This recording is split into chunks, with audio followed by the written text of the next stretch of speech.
ఇక్కడ ఒక స్టేట్మెంట్ ఉంది, చదువుతాను. న్యాయమూర్తులందరూ సచ్చీలు అని సర్టిఫికేట్ వేయలేము. అవినీతి పరులు అన్ని రంగాల్లో ఉన్నారు, కాకపోతే ఏ రంగంలో ఏ మేరకు అవినీతి ఉన్నది అనేదే ప్రశ్న అని వాళ్ళ పేర్లు ప్రస్తావించవచ్చు, ప్రస్తావించకూడదు.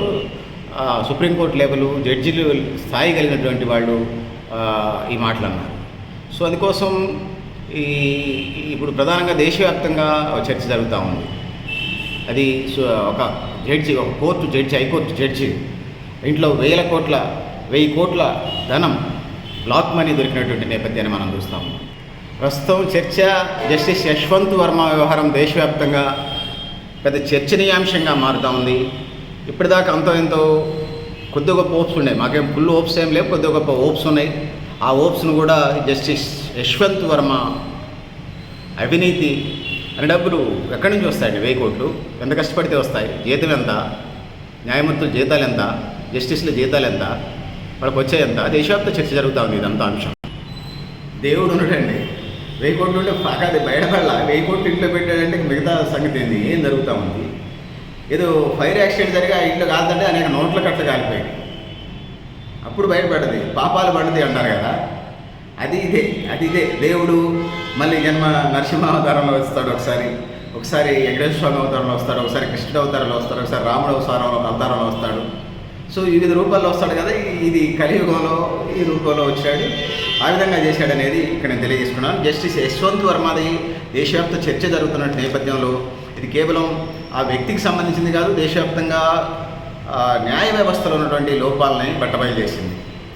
న్యాయ వ్యవస్థలో న్యాయం ఎంత జరుగుతుంది, సామాన్యులకి ధనికులకి ఎంత న్యాయం జరుగుతుంది అనేది స్పష్టం వచ్చింది. ఇప్పటికే నేను చివరిలో చెప్తాను, వీటికి కంటిన్యూ చేస్తూ మెయిన్ స్ట్రీమ్ని డిస్కస్ చేస్తూ.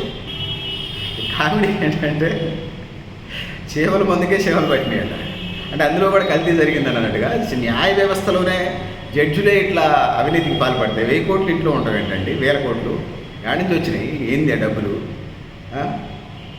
జడ్జిలకి సంబంధించి హైకోర్టు జడ్జి అయితే మాత్రం ఏంటండి ఎంత వస్తాయి శాలరీ? 2 లక్షలు వస్తాయా? మీరు 5 లక్షలు చేసుకుని 60 లక్షలే కదా. 30 ఏళ్ళు ఉంటాడు, ఒక 20 కోట్లు కూడా రావు కదా. 1000 కోట్లు ఎక్కడి నుంచి వచ్చాయి? ఎవరి డబ్బులు ఇవన్నీ? ఈ దేశ సంపదని ఎవరికి కట్ట పెడతా ఉన్నారు వీళ్ళు న్యాయ వ్యవస్థలో ఉంటారు. నేను యశ్వంత్ వర్మ అనేది ఒక ఉన్నోట్లలో ఎడారిలో ఒక రేణువు లాంటాడు, లేకపోతే సముద్రంలో ఒక నీటి ముందు. కానీ దేశవ్యాప్తంగా ఇది బహిర్గతం అయిన తర్వాత దేశవ్యాప్తంగా దొరకని వాళ్ళు ఎంతమంది ఉన్నారనేది ఇక్కడ నేను చెప్పదలుచుకున్నాను. సో అసలు ఏమంటారు, కంచే చేను మేచిన సందంగా ఇక్కడ తయారైంది.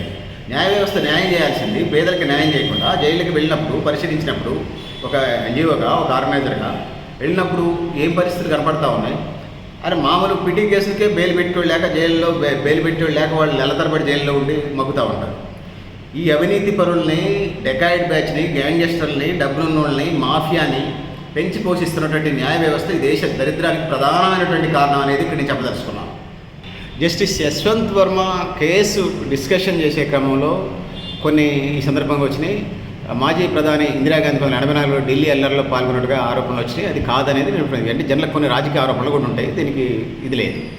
క్లీన్ చిట్ వచ్చింది. జస్టిస్ రంగనాథ్ మిశ్రా కొబ్బరి నూనె దిగుమతి చేసుకోవడంలో నిబంధనలు పాటించిన ఒక కంపెనీకి ఎక్సైజ్ శాఖ విధించిన 5 కోట్ల రూపాయల జరిమానా తగ్గించిన కేసులో కూడా జస్టిస్ కమలా నారాయణ సింగ్ అదొక కేసు. 1997లో భోపాల్ గ్యాస్ బాధితులకు సంబంధించి నష్టపరిహారం విషయంలో కూడా జస్టిస్ ఏఎం అహ్మదీ 1998లో కోర్టులో జరిగిన ఒప్పందాన్ని పరిగణలోకి తీసుకొని కేసును నీరుగార్చాడు. భోపాల్ విశ్వవాయువు అనేది చాలా ఇదండి, ఇంటర్నేషనల్ లెవెల్లో చట్టాలు లేవని వీళ్ళు చెప్తారులే, కానీ దాని మీద సీరియస్గానే ఉండాలి కదా. జస్టిస్ ఎంఎం ఉంచి జమ్మూ కాశ్మీర్ ఒక హోటల్కు సంబంధించినటువంటి కేసు విషయంలో జస్టిస్ ఎంఎస్ ఆనంద్, సీలింగ్ భూముల కేసుల విషయంలో జస్టిస్ వైకే సబర్వాల్ తీవ్రమైన అవినీతి ఆరోపణలు ఎదుర్కొన్నారు. సో వీళ్ళంతా అని ఇదంతా మనకి ఎక్కడైనా దొరుకుతుంది, గూగుల్ దగ్గర నుంచి అనేక బుక్స్లో, అనేక జర్నల్స్లో ఉన్నాయి. సో ఇట్లాంటి పరిస్థితులు, అవినీతి ఆరోపణలు ఉన్నాయి. తీవ్ర అవినీతి ఆరోపణలకు గురైన కర్ణాటక హైకోర్టుకు చెందిన ప్రధాన న్యాయమూర్తి తొలగించడానికి రాజ్యసభలో ఇంపీచ్మెంట్ తీర్మానం ప్రవేశపెట్టడంతో ఆ న్యాయమూర్తులు రాజీనామా చేసి తొలగింపు నుంచి తప్పించుకున్నారు. అటువంటి చాలా దేశవ్యాప్తంగా లాంటి కొన్ని ఉదాహరణలు ఇవి. సో ఈ కేస్ స్టడీస్కి సంబంధించి వచ్చినప్పుడు ఇంకా కొన్ని చెప్పుకోవాల్సి వస్తే, అప్పీల్ వేయడానికి పలానా రోజు ఆ జడ్జి గారి సెలవులో ఉంటే వస్తాడు, మీరు కొద్దిగా మాట్లాడుకుంటే కేసు నెంబర్ ఇస్తారు, ఫాలోఅప్ చేసుకుంటే ఈజీగా ఉంటుంది. ఎట్లా తయారయ్యేది ఇంత? సో ఈ పరిస్థితులన్నీ ఇట్లా ఉన్నాయి.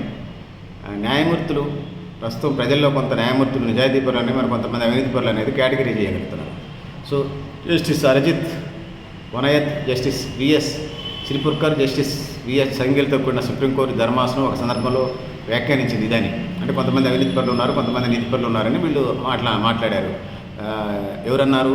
Justice Arijit Pasayat, justice VS Sirpurkar, justice GS సంఘీలు, వీళ్ళు ముగ్గురు కొంతమంది మంచివాళ్ళు ఉన్నారు, కొంతమంది చెడ్డవాళ్ళు ఉన్నారని వాళ్ళే చెప్తున్నారు. నీతి పరులు కొంతమంది ఉన్నారు, అవినీతి పరులు కొంతమంది ఉన్నారు అనేది ఇక్కడ వాళ్ళే చెప్తున్నారు.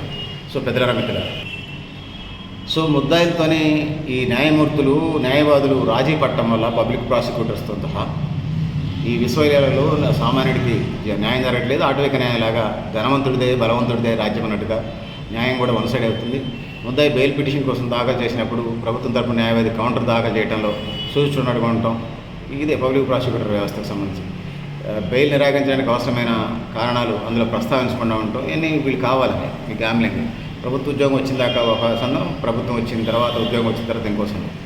సో న్యాయవాది ప్రభుత్వం తరపున న్యాయవాది ములాఖాత్ కావడం, అసలుకే ఎసరు పెట్టడం, కేసులు నిర్వీర్యం చేయడం, ఇవన్నీ లక్షల కోట్ల రూపాయల చేతులు మారుతూ ఉంటుంటాయి. ఇవన్నీ మనం చూసి చూడట్టుగా మనం ఏం చేయలేము, చేయాల్సిన అవసరం ఉంది. వ్యవస్థలో మార్పులు రావాల్సిన అవసరం ఉంది. జ్యుడిషియల్ ఎంక్వైరీ బిల్ 2008 ద్వారా సుప్రీంకోర్టు ప్రధాన న్యాయమూర్తి నేతృత్వంలో నేషనల్ జ్యుడిషియల్ కౌన్సిల్ ఏర్పాటు చేశారు. ఈ కౌన్సిల్ హైకోర్టు, సుప్రీంకోర్టు న్యాయమూర్తులపై వచ్చిన అవినీతి ఆరోపణలు విచారణ చేస్తుంది. ఒక న్యాయమూర్తిపై ఆరోపణలు వచ్చినప్పుడు అదే న్యాయవ్యవస్థకు చెందిన జడ్జీలతో కూడిన ప్యానల్ కమిటీ విచారిస్తుంది. అది సుప్రీంకోర్టు ప్రధాన న్యాయమూర్తి లేదా రిటైర్డ్ ప్రధాన న్యాయమూర్తిపైన ఆరోపణలు వచ్చే పక్షంలో రాష్ట్రపతి ఉత్తర్వుల మేరకు కేబినెట్ సెక్రటరీ లేదా పార్లమెంట్ విచారణ చేస్తుంది. ఏ వ్యవస్థపైన ఆరోపణలు వచ్చే ఆ వ్యవస్థకు చెందిన వారితో విచారణ జరిపించడం సుప్రీంకోర్టు ప్రధాన న్యాయమూర్తి లేదా రిటైర్డ్ ప్రధాన న్యాయమూర్తిపై ఆరోపణలు వచ్చినప్పుడు హోదాపరంగా ప్రధాన న్యాయమూర్తి కంటే ఎంతో తక్కువ స్థాయి కలిగిన కేబినెట్ సెక్రటరీతో విచారణ జరిపించడం. అంటే విచారణ ఏ విధంగా ఉంటుందో ప్రత్యేకంగా చెప్పాల్సిన అవసరం లేదు. ప్రజాస్వామ్యంలో సుప్రీం అని ప్రజలందరూ మనస్ఫూర్తిగా భావిస్తారు. సో ఇన్ని మాటలు ఎందుకండి? సో ఇప్పటికే మనం చూస్తూ ఉన్నాం,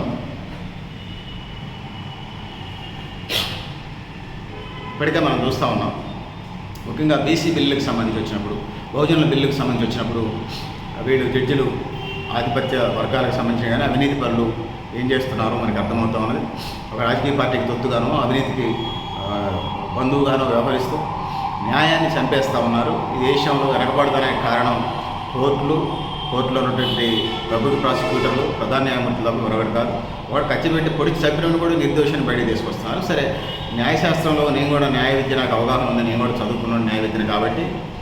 సో నేనేమనుకుంటున్నానంటే, న్యాయశాస్త్రపరంగా కోర్టులలో న్యాయ వ్యవస్థలో 100 మంది దోషులు తప్పించుకోవచ్చు కానీ ఒక నిర్దోషి శిక్షించబడకూడదు అనేది ఒక రూల్ ఉంటుంది. సో ఒక సామెత ఉంది.